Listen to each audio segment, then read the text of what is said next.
আজি ৭৩ নং বিহপুৰীয়া বিধানসভা সমষ্টিৰ বিধায়কৰ শিক্ষা উন্নয়ন সমিতিৰ তৰফৰ পৰা মাধৱদেৱ বিশ্ববিদ্যালয়ত এখন বিশাল সভা অনুষ্ঠিত কৰা হৈছে। হায়াৰ ছেকেণ্ডেৰী আৰু মেট্ৰিক পৰীক্ষাত সুফল কঢ়িয়াই অনা সকলো ছাত্ৰ ছাত্ৰীক আজি অভিনন্দন জনাব। সমষ্টিটোৰ বিভিন্ন প্ৰান্তৰ পৰা ছাত্ৰ ছাত্ৰীসকল আহি উপস্থিত হৈছেহি। ময়ো ভাবিলোঁ ভিডিঅ' এটা বনাই আনি আপোনালোকক দেখাওঁ। যিহেতু কৰ্মব্যস্ততাৰ হেতুকে বহুত দিন মিনি ব্লগিং ভিডিঅ' বনোৱা হোৱাই নাই।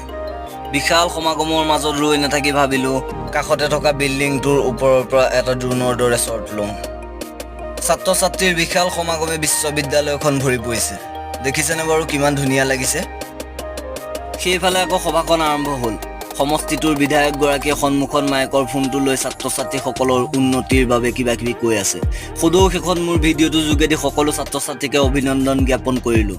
আকৌ এটা নতুন ভিডিঅ'ত লগ পোৱাৰ আশাৰে আজিলৈ বাই বাই।